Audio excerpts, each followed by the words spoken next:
Hi guys, welcome to Shruti's Creation, and today we are going to make cute heart bookmark. First take a white paper of 15 cm into 6.5 cm and cut the edges in an oval shape.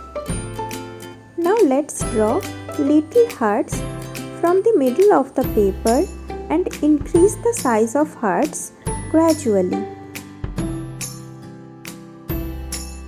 As the size of the hearts get increased, we are just drawing part of the hearts that fits into the paper.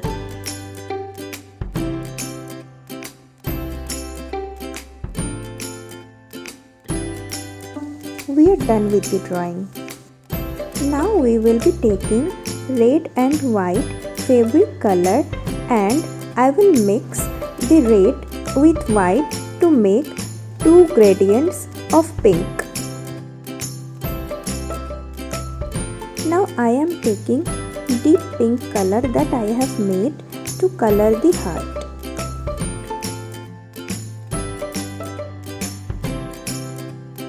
As you can see, we are skipping two hearts and coloring the next heart with the same color.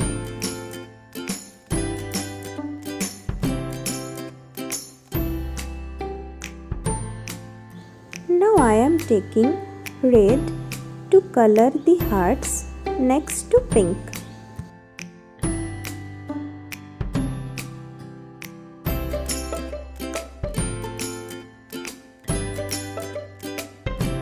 After getting done with the red, we will be taking the lightest pink color to paint the remaining hearts. We are almost done. Let's see how beautiful is the bookmark we have made. Thanks for watching.